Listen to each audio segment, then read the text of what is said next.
You're sitting in a parked car, hands shaking, watching a man get dragged into a warehouse. You have a badge in your glove box and a gun on your hip. But if anyone in that building finds out who you really are, you're not making it home tonight. 3 months ago, you were a beat cop. Good record, clean file, nothing special. Then a federal agent walked into your precinct and said 5 words that changed everything. We need someone like you. A task force had been trying to crack a crime family for years. Wiretaps failed. Informants disappeared. They needed a fresh face. Someone with no history, no connections, no trail. That someone was you. Your new name is Danny Marcello. You grew up in South Philly. Your father ran numbers. Your uncle did a stretch in federal prison. None of that's real, but you rehearsed it so many times, it feels real. You've got a small apartment in a rough neighborhood, a used car with scratched plates, and a prepaid phone that only calls one number, your Bahanti handler. A guy named Torres, who you meet once a week in a parking garage after midnight. Torres gives you one rule. Don't be a hero, just get close. Getting close starts small. You hang around a bar on the south side called Nico's. Stale beer, cigarette smoke baked into the walls. The guys in there don't trust anyone, so you sit alone for weeks. You drink, you tip well, you keep your mouth shut. That's the trick. You don't try too hard. You just exist in their space until you become furniture. One night, a guy named Paulie sits next to you. Big guy, gold chain, heavy hands. He's testing you, asking where you're from, who you know, why you're here. You give him the script. He laughs at a joke about your fake uncle. That laugh is your ticket in. Paulie starts bringing you around. Small jobs first. You drive a car from one spot to another. Don't ask what's in the trunk. You stand outside a restaurant while Paulie takes a meeting inside. You're muscle now. Every night you go home and write notes for Torres. Names, addresses, plates, anything you remember. Then the line starts to blur. Paulie asks you to collect a debt. A shop owner who owes 14 grand. You walk in and this guy is terrified. Family photo behind the register. Kid smiling. You tell him to pay. He begs for more time. Paulie's watching from the car, so you slam your hand on the counter and say something you'll think about for years. Next time I won't be this nice. He pays. Paulie pats you on the back like you scored a touchdown. And the sick part of you felt good. That's the first crack. Months go by. You move up. You meet the boss. Calm, quiet man who runs everything from a back office above a dry cleaner.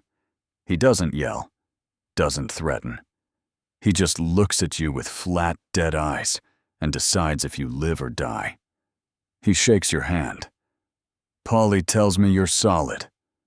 Your heart slamming so hard you think he can hear it. Now you're inside. You see the money. Duffel bags of cash, moving through that office every week. Protection rackets, underground gambling, loan sharking. Enough to put these guys away for decades. You feed it all to Torres. But here's the problem. You're becoming one of them. You eat Sunday dinner at Paulie's house. You laugh at their jokes. He invites you to his kid's birthday party, and you show up with a gift. The boss hands you an envelope of cash every month. You keep it because refusing would blow your cover. At least that's what you tell yourself. You stop calling your real friends. Your girlfriend leaves voicemails you never return. Torres notices you're different, quieter, harder. You good? He asks. I'm fine. You're not fine. You're disappearing into Danny Marcello. And the worst part is, Danny's life feels more real than yours ever did. Then everything changes on a Tuesday. You walk into the back office and the mood is wrong. The boss is sitting there with two guys behind him. On the table, a recording device. Small, black, professional. Someone's been wearing a wire. The boss looks at every person in the room like he's picking where to bury them. Your stomach drops. It's not your wire. You don't wear one. Torres said it was too risky, but someone else has been recording.